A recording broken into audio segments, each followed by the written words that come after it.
welcome you to Seifarth's panel presentation here, or presentation as part of Pride Week. So I have the distinct pleasure of making a few introductions, and then I'll get out of the way. We have some really terrific speakers today who are going to be with us, sharing some excellent information with you. So I first wanted to introduce our leader and moderator for today's discussion, Sam Schwartz-Fenwick. Sam is in our Labor and Employment Department here at Seifarth. He handles benefits-related litigation under ERISA. He does class action work as well as single plaintiff lawsuits. Is also a general employment litigator and counselor, and provides day-to-day advice to clients in all aspects of the employment relationship. He actually specializes in advising clients around D&I issues, diversity and inclusion issues, impacting the LGBTQ community. He's also the chair of our LGBTQ affinity group here at Seifarth, and is a member of the executive committee of United Pride, the president of the board of Untitled, a human rights educational organization, and he also serves on multiple committees at his synagogue. He's really a true leader in our community. Next, I have the very distinct honor of introducing Rick Davis, who is the Western Regional Director at Lambda Legal. Lambda Legal is the oldest and largest national civil rights organization committed to achieving full recognition of civil rights for lesbians, gay men, bisexuals, transgender people, and people with HIV. He's actually responsible for expanding Lambda's organizational reach in 11 Western states with a focus on strategic planning, financial development, and educational and media efforts. Rick has a long history with Lambda Legal, having prior roles serving on the board of directors for the organization, as well as one of the co-chairs for the organization. He's also led with other numerous civic and charitable organizations. He is also a practicing attorney, or a former practicing attorney, I guess. He was in-house with JP Morgan Chase, among other roles that he held. So I think you will be very interested to hear from Rick today.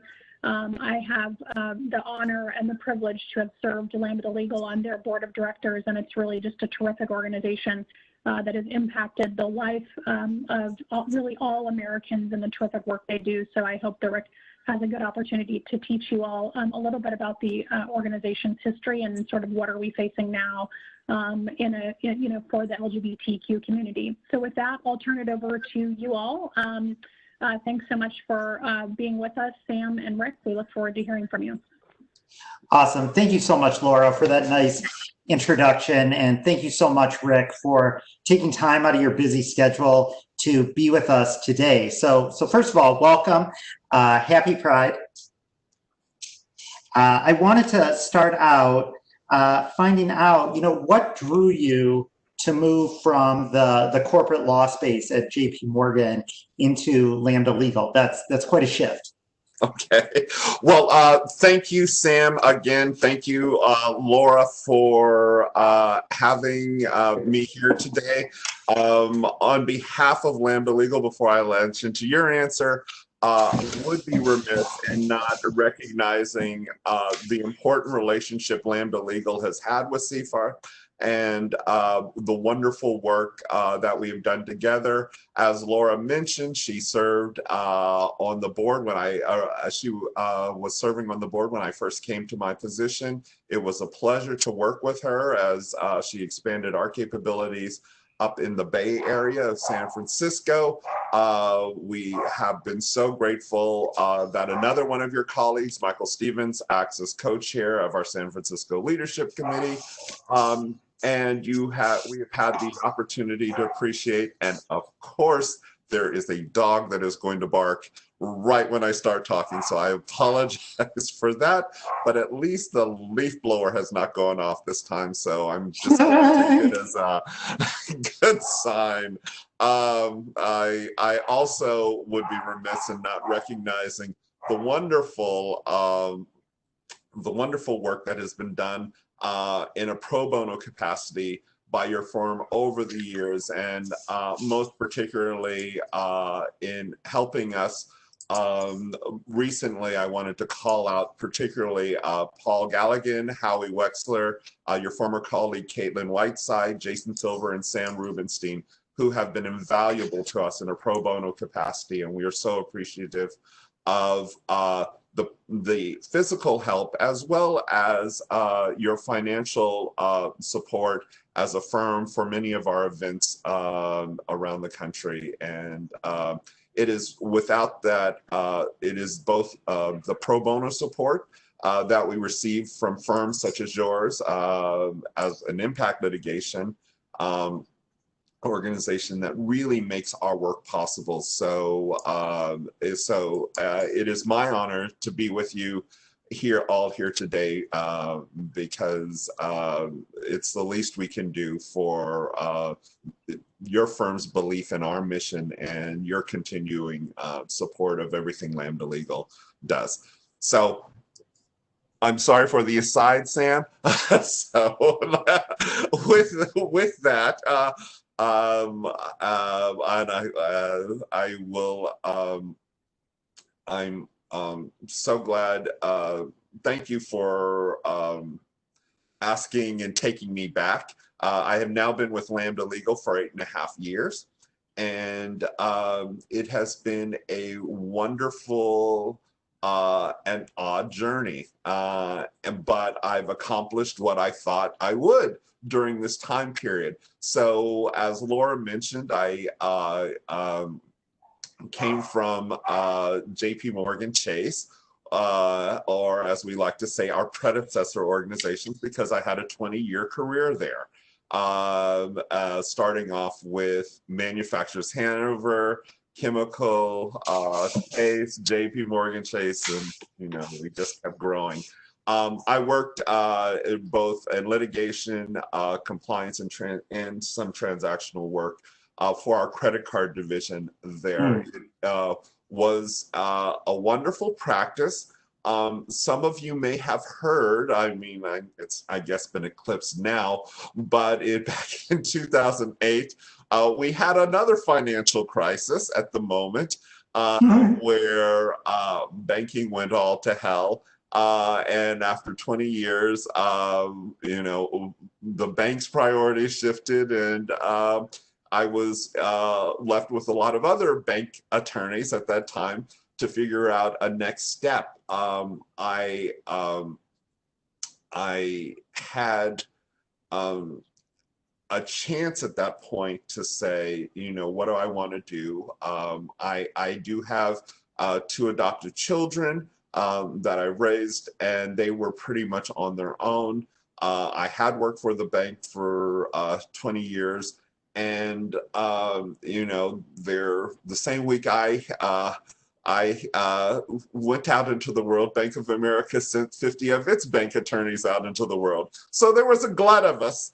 And right. That becomes an opportunity to look around and say, time for reinvention. And it was either reinvention within the law or look at another path. And as it turns out, I, on a New Year's Day, was sitting on my bed, sort of pondering this idea, where I came across a notice that Lambda Legal was looking for its next Western Regional Director.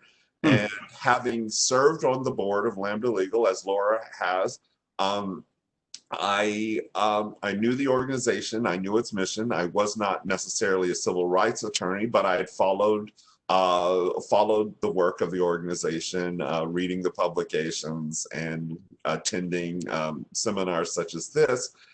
And it became a fit, and it was a wonderful time. I would be remiss to say that June 26th is really sort of, if there should be a gay holiday, this is probably it. This is the day that 5 years ago the Supreme Court ruled on Obergefell. It is of which we were counsel. It is also the day that Lawrence v. Texas, getting rid of sodomy laws, came down, and it is, as you know, it's just the way the court's calendar. They serve their blockbusters to the end, and by happenstance, this becomes the day. So that was a moment in time when marriage as the community sort of reason for moving forward was really in the life and death struggle here in California. For those who know, Proposition 8 had been passed, and this community was under assault from both the federal and many state Defense of Marriage Acts. And the tide, it was not assured that this particular fight would turn out on behalf of the LGBTQ community. But that seemed like a wonderful time to jump in and jump into it. And I felt motivated at the time, and of course took pride in whatever I could do to help push that along. But the fact of impact litigation and its ability to change the lives of many people, or the promise of the ability to change the lives of many people in dramatic ways, really attracted me. And like for 8.5 years, we've had ups and downs, which we'll get into, I'm sure, but it has not been boring, and it has not disappointed. Yeah, it's funny because when you mentioned Obergefell, that 5 years ago, we had such a different administration where, Obergefell was issued, the White House was colored in pride lights, and a number of folks said, all right, we won, like the gay rights movement, we've succeeded. And then, a year later with a different president, and we came under assault again. And I guess as you kind of shifted from being, as with the change in administration and with their very vocal assaults on the LGBT community, how have you been able to maintain your passion and your drive for the important work that Lambda does? So you really do need to be good with the idea that this is not a sprint, it's a marathon. And you probably see over my shoulder, in my living room, I've got a poster, a print of Martin Luther King, and it's not his quote, but often attributed, "The arc of justice bends," and slowly, sometimes we wish it would have been faster, but it doesn't. And but when you see the step-by-step progressions taking place, especially in the areas of impact litigation, and an understanding that there are going to be a lot of losses along the way, and they're sad, and there are tears that are shed, you've gotten your hopes up and they get dashed, but understanding that at the end of this, if you just keep pushing, things are going to change, and they're going to change your way. So the Obergefell decision, for those old enough to remember, Lambda Legal brought its first case in the marriage cases back in Hawaii when it was kicked off shortly following Massachusetts, and this issue blew up, and it was being used by our opponents like a club to beat us over the head relentlessly in the political sphere and the jury of public opinion, and yet you were able to see over the years and since that, or decades since that initial fight, even with some major losses and some really heart-wrenching losses, public opinion shift, courts start to come around to our opinions when the first legislatures started to pass marriage equality bills, And that's just what it is, and that's what gives you hope. Everyone says, "Oh, look at how quickly this movement has gained traction. It's an overnight sensation. All these rights have like come down," and none of this is overnight. It takes work. The decision, which we're going to talk about, the Title VII decision, Lambda Legal filed its first case putting forward this proposition 14 years ago. Believe me, there were a lot of losses along the pathway to last week's decision.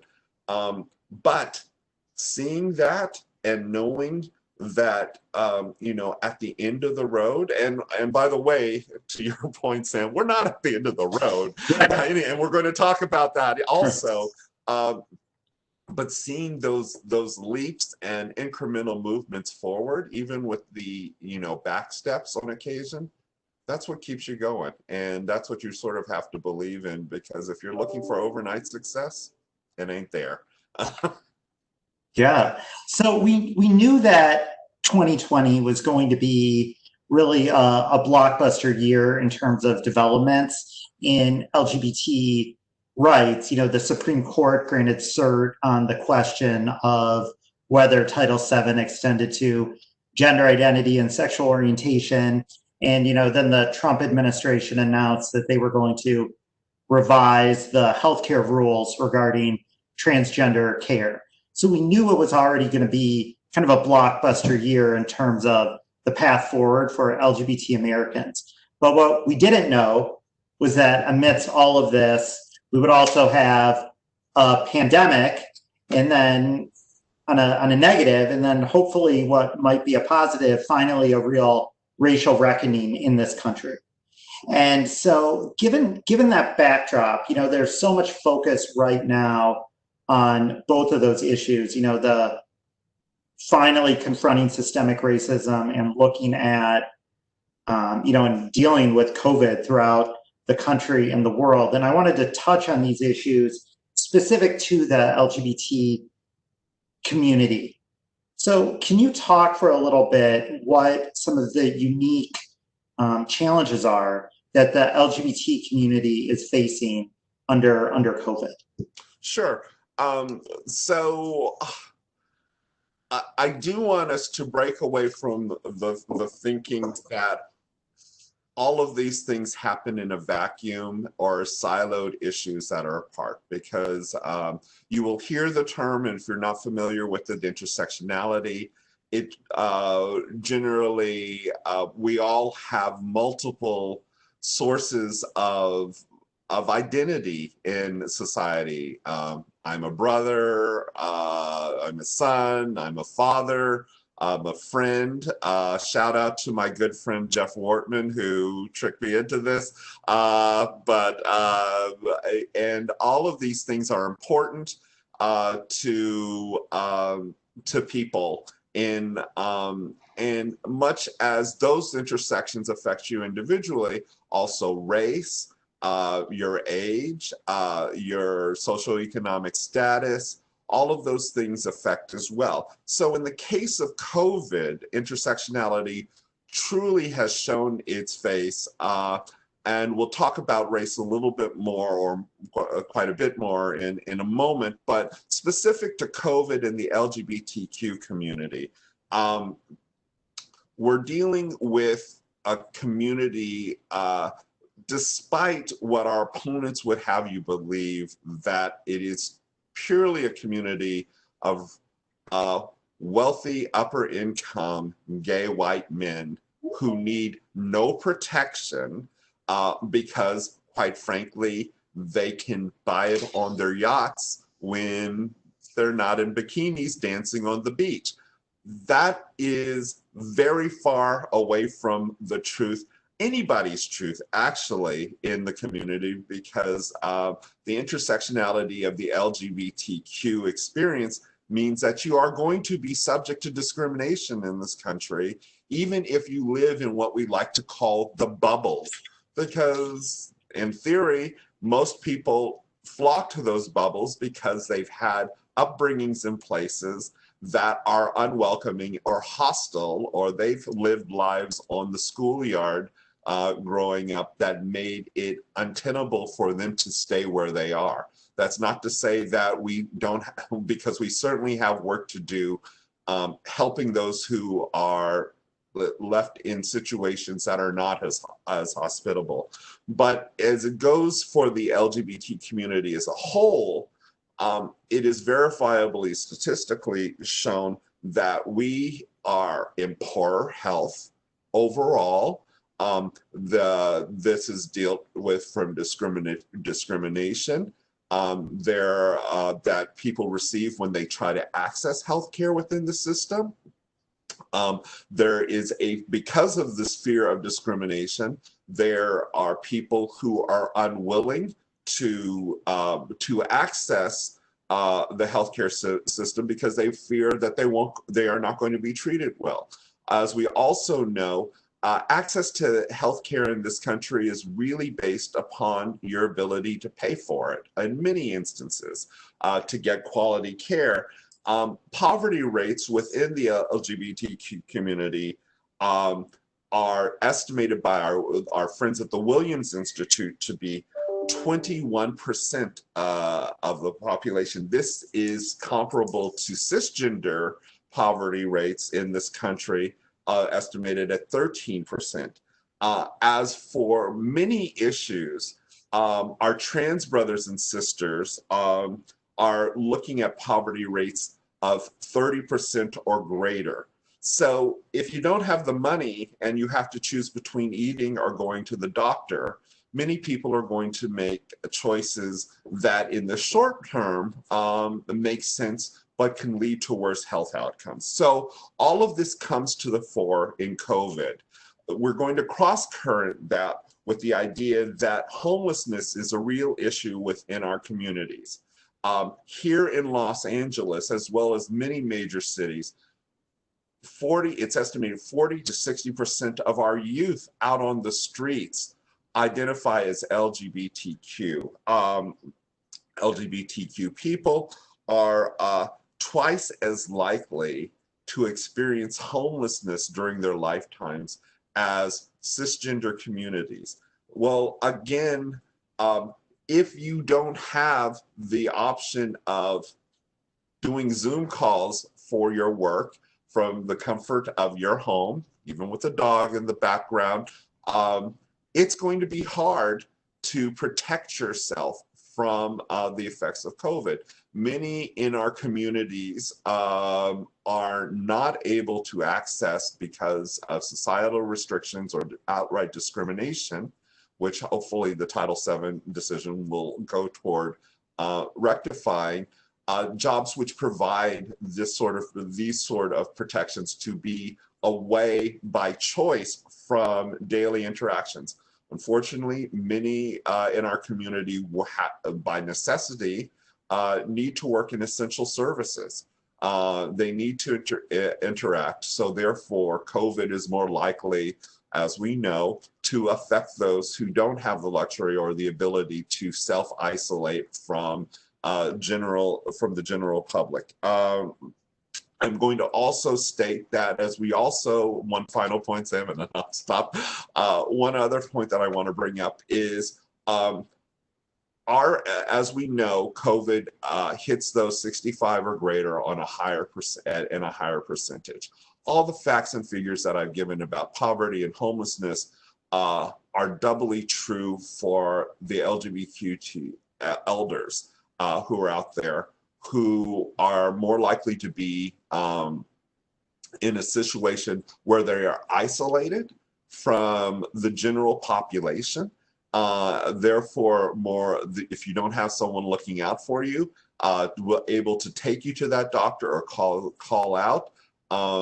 We're also in a situation where a lot of social services have, by necessity, had to cut back because of COVID. So Meals on Wheels and other types of programs that service seniors, senior centers have not been able to put forward their programs because obviously people can't gather. They are not necessarily as technologically capable of accessing the internet. So information does not flow as easily. So all of these things and the intersectionalities of age and race and gender identity, sexual orientation come together and not a positive way around this COVID crisis. And it really highlights the work that needs to be done systematically throughout the system to really sort of improve the outcomes that for our communities, which we're just not seeing and which are really being brought to light because of this crisis.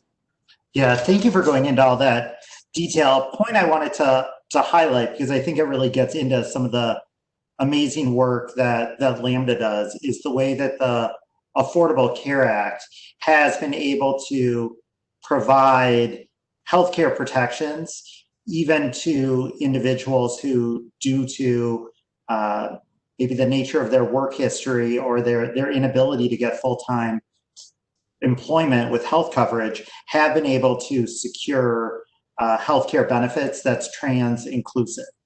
And then, 2 weeks ago, the administration announced the rollback of those protections. And a week ago, it actually issued the final rules. And within days, Lambda had drafted a nearly 100-page brief explaining why this rollback was illegal and why the Affordable Care Act needed to be read to be LGBT inclusive.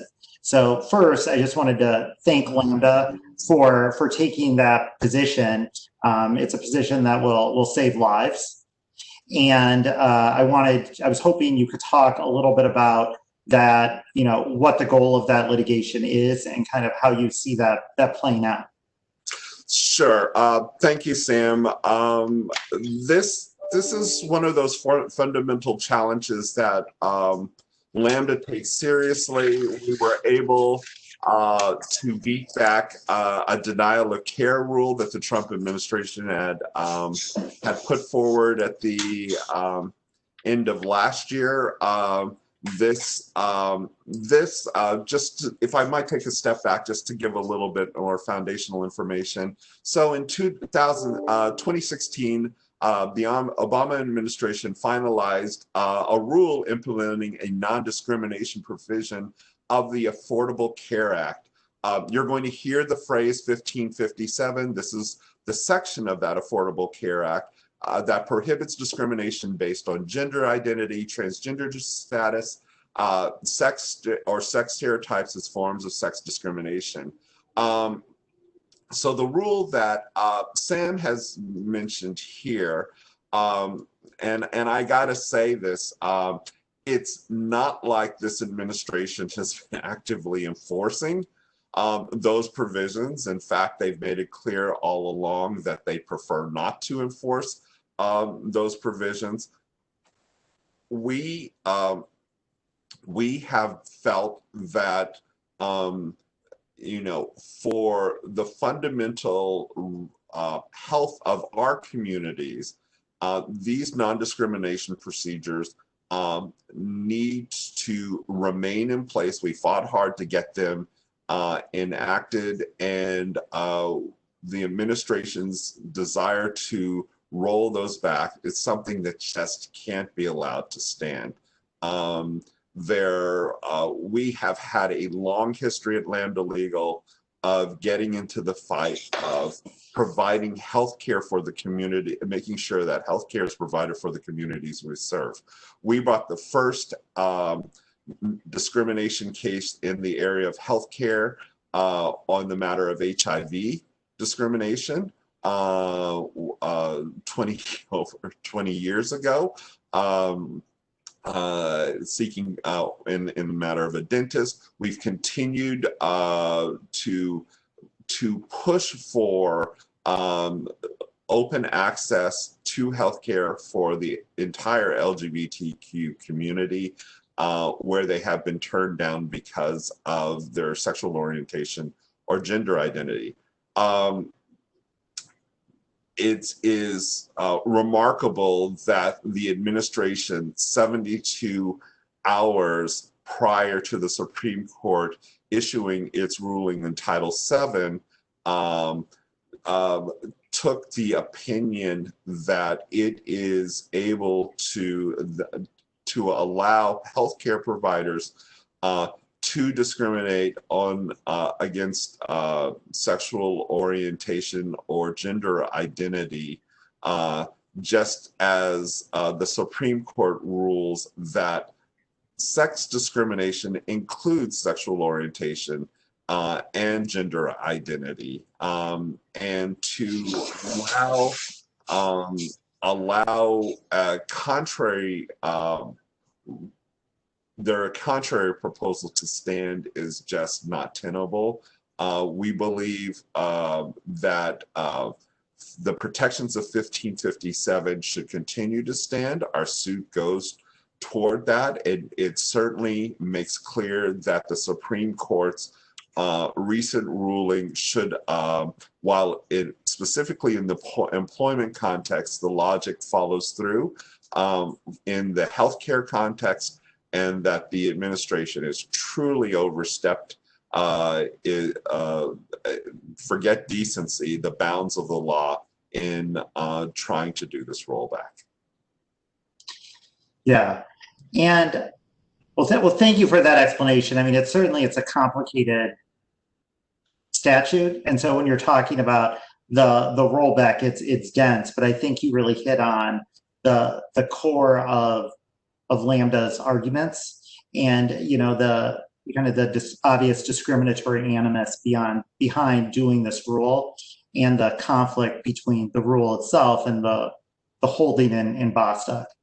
So something that I wanted to talk about, which you touched on by really focusing on intersectionality, and I'm glad you use that term, because I think that's something we've seen out of COVID, is the way it's disproportionately impacted communities of color. And while communities of color are, overwhelmingly the victims, in Chicago, I think almost 80% of the victims of COVID have been people of color.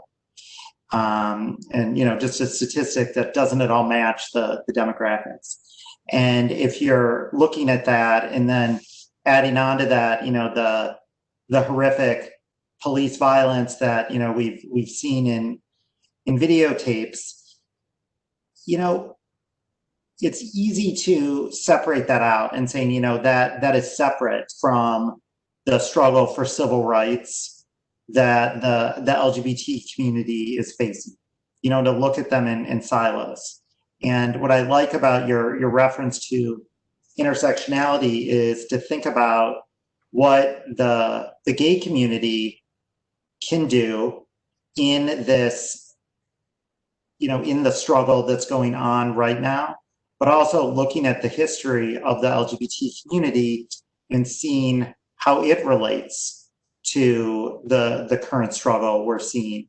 So with that background, and you alluded to the fact that the stereotype is gay folks are all a bunch of rich white men on yachts, and speaking to you, I'm a white Jewish guy, and I'm both a member of a minority, but I'm also clearly a member of the majority.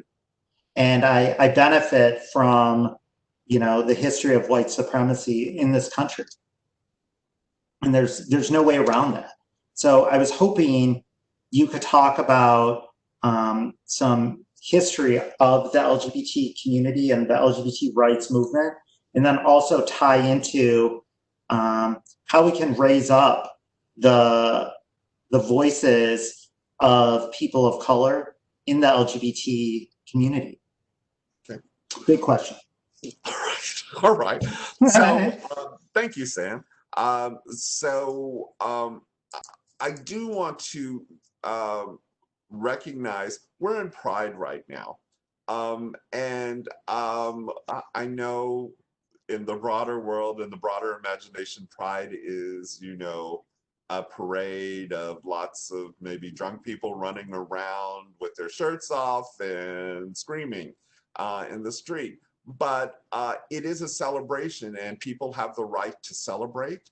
But what they are celebrating and what people need to remember both in the LGBTQ community and the broader community and society is that pride in what is being celebrated is a riot. And that is a riot that took place in response to both police abuses and government abuses and actual brutality.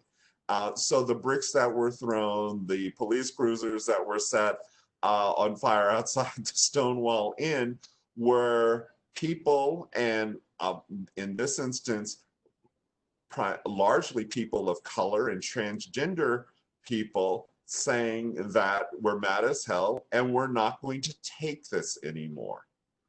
And people who did not have the luxury of hiding or blending in or passing basically started a revolution that has come to benefit the entire community. And that's really what Pride is celebrating at this point. It has the benefit of coming at a time that this country was being awakened to many abuses of power and discrimination in a number of areas.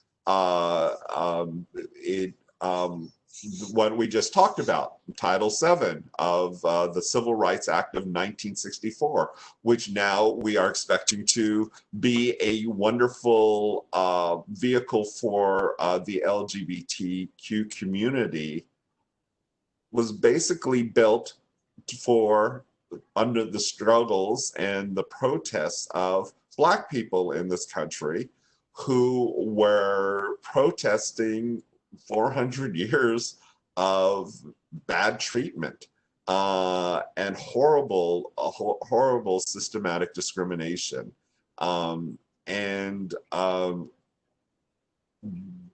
It is important as we remember that that we're celebrating something that it is built on, and many of the benefits that we have are built on the struggles that others have done before, and that is going to, by the way, continue to be the case. Intersectionality and of identity is important, but recognizing the work that is being done in other communities for either gender equality, racial equality, religious freedom, immigration, all these battles that we see going on in our culture right now are really tied to the work of the LGBT community, and we as a community will benefit from those movements advancing, just as those movements will benefit from our movement advancing. And it has been a true joy of my time here to watch our ability to partner and take a rightful seat in the broader civil rights coalitions of this country in support of our who have come to support our movements, whether that's marriage or employment, by filing friend of court briefs, showing up at protest marches, asking for the right, demanding the right for us to marry.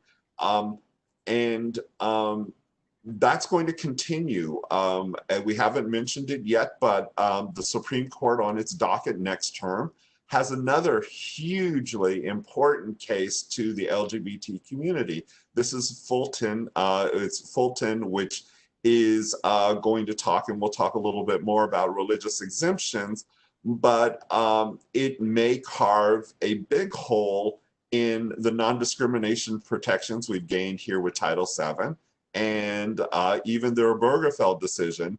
And so it is important for us that many of allies from other communities have come to our help in the LGBT community to petition the Supreme Court to on our behalf. I think this is important because, you know, just having a one-way friendship, that doesn't work.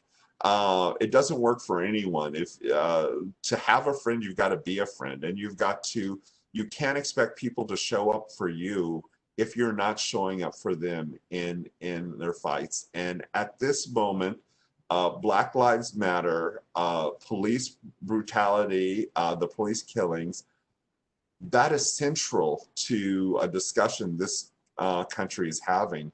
And for intersectional reasons that many members of the LGBT community are affected by these actions, the white supremacy that exists in society, it is important for the LGBTQ community to show up and be present and learn about these issues. It is not acceptable to live in a bubble and say, that's not my fight, because it really is, if nothing else, from a self-interested point of view, of that, you know, the LGBTQ community can't push this boulder up the hill all by itself. It needs others in the society to push alongside us.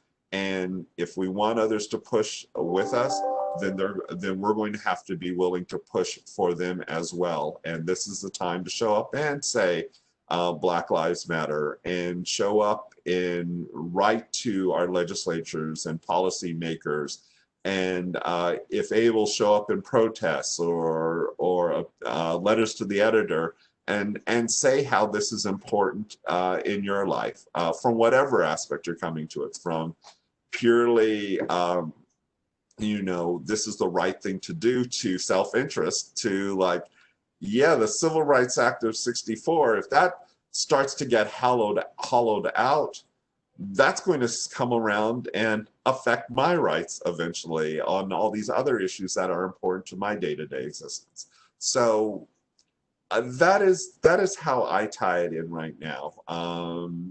You know, from my perspective as a Black gay man, I mean, people will see that I'm Black beforehand. I've had the issues of being pulled over by police. I've had my hands on a police car face down as for jaywalking, and those are real, and it happens. And I consider myself pretty well insulated, but I'm not insulated from all the effects of being Black in the society. And it is important that allies show up in this moment and recognize that. And thank you, Sam, for bringing the question up. And hopefully we will continue as a community to recognize that, you know, the old phrase, we hang together or we hang separately, is going to become, if nothing but more true, in all these various fights that our community is undertaking and that other communities are undertaking at this time.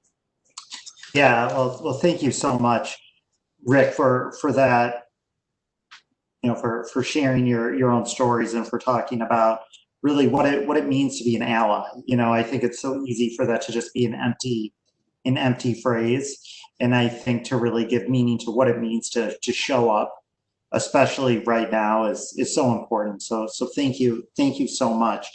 I did want to note, before we get into Fulton, I want us to revel a little bit in the victory of Boston, because I think that it's huge. It's a huge decision, you know, that LGBT individuals can't be fired anywhere in this country based on their sexual orientation or gender identity. Now, were you surprised that was the way the justices came out? I will say that we had 8 different press releases ready to go. Oh my God. For this opinion, and we believed it was the right ruling, and we believed, given the professed statements of looking to the text of that the textualists would come out the way they were. But I will say that we have found over our years of litigating, there is what we call the gay exception. It's like, this is right, and this is, but there is an exception. And unfortunately, during oral argument, some of the questions which came up led us to believe that that gay exception, well, this is going to be the end of humanity as we know it. This is going to lead to another club that the right has used against us, the little blonde girls being assaulted in bathrooms by men, and all the other sort of parade of horribles that is allayed against the community. So the fact that that came up in the oral argument, we were not sure that, and I was not sure that the gay exception would not be pulled. And I was pleasantly surprised that whatever doubts Gorsuch and the Chief Justice may have had, that they were able to go by that and go past that and look to their professed beliefs in textualism. It's a shame that others on the court who believe in textualism were, only believe in it in certain circumstances, which makes it look more like a fig leaf than an actual philosophy. But it is what it is, and 6-3 is a pretty impressive victory in this context.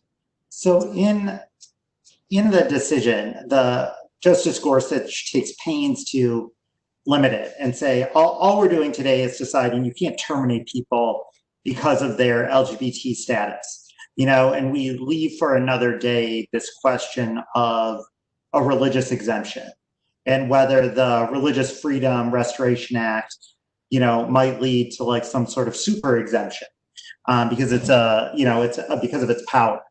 And with that in mind, if you could talk about what is at stake in the Fulton litigation, that would be great. Sure.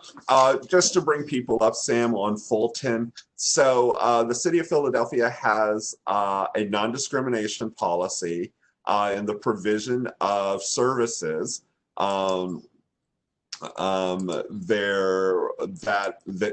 their contractors have to abide by.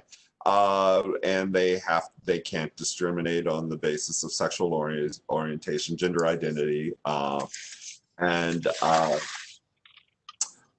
the Catholic charities in Philadelphia, which provided adoption, placement, and services, was not willing to adhere to this non-discrimination policy. Now, I always need to put a disclaimer out there. And sometimes this gets conflated.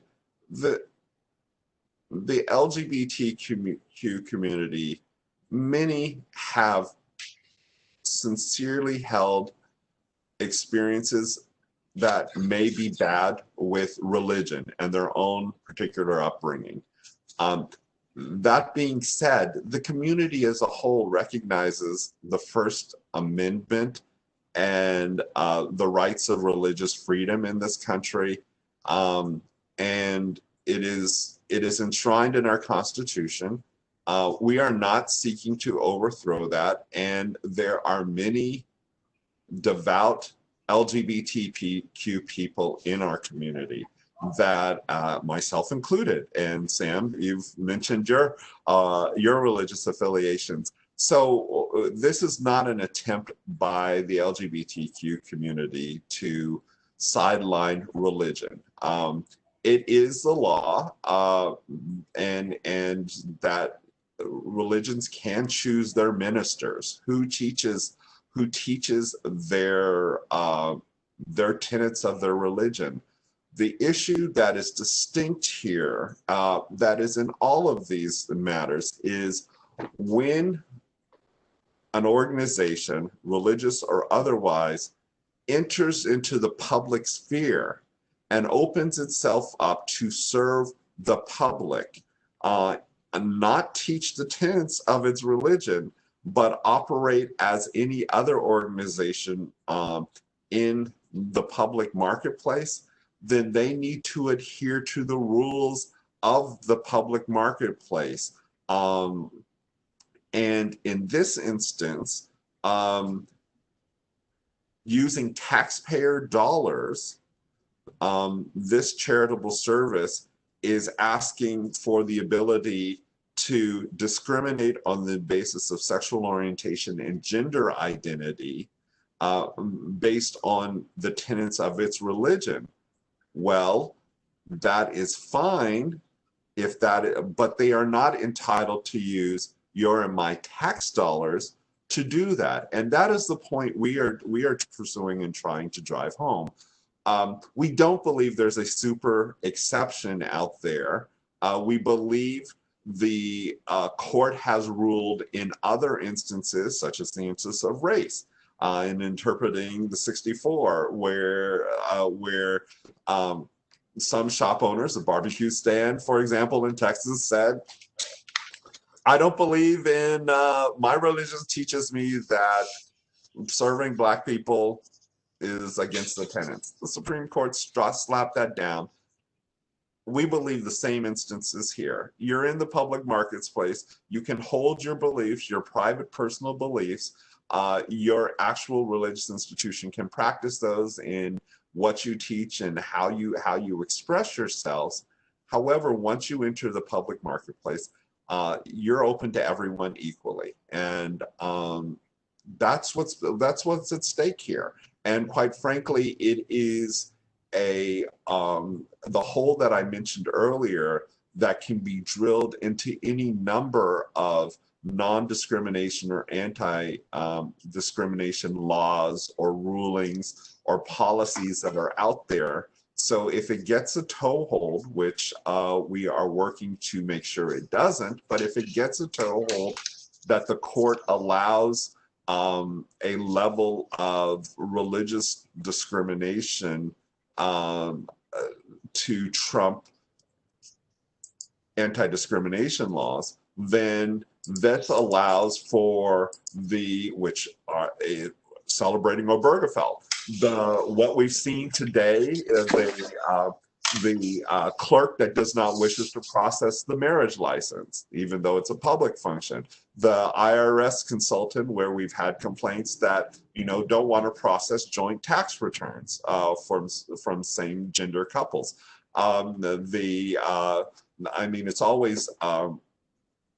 And they've intentionally chosen these cases to make it seem trivial, but the cake shop or the photographer, well, it's not about the cake. It's about the ability to engage on an equal footing with everyone else in the society in the public sphere. And that's I think you hit on it when you talked about the gay exception. Yes. It's saying that in all these issues, there's not a gay exception. And so I just want to thank you, Rick, so much for your time, and more than that, for all the amazing work you're doing at Lambda Legal to bend that arc that you were talking about, and really to build a more perfect union that reflects our values. And I just want to thank you so much. And all that work you do, though, it's not free. So I want to give you an opportunity to let people know how they can help Lambda really build and drive its critical mission. Okay. So two ways. One, I need to point out from the very beginning, because many people believe this, Lambda Legal's not just for lawyers. So it's important that people outside the legal profession understand what's at stake here and that so hopefully you'll carry the message forward as you talk with your family and friends about the issues we've described here. You know, I think by now people understand the importance of judges in many of these rulings. Be aware of what's going on in the judicial nomination process. Keep yourself informed. I encourage you to go to our website, also of our sister organizations. Follow us. We have blogs that describe all of these issues. That if you sign up for our blog reports, you'll get that. Follow us on social media if you don't want to read big blogs, but just want little snippets on Facebook or Twitter, or if you just want to see it in pictures, Instagram. We condense it. We want to meet you where you are. Please educate yourself on these issues and spread the word. I've also got to say that it isn't free, and our opponents are much better funded than all our organizations tied together. And if you are so inclined from what you're hearing here, I ask you to go to our website also. It's lambdalegal.org. At the top, you'll see a donate button. And make a contribution. That'll put you on the mailing list if you want to be on the mailing list. If you don't want to be on the mailing list, that's fine. But it's not just like hitting you for money. We're actually sending information to you, inviting you to panels like this where we drill down on specific issues that we're dealing with in the community. So we have our attorneys and other experts in conversation periodically, and Facebook Live, and opportunities for question and answers. If you are in a position to make a contribution, we would certainly appreciate it, and that's at lambdalegal.org. And if not, then we understand that also, but we still welcome you to follow us and stay in the know about what's going on.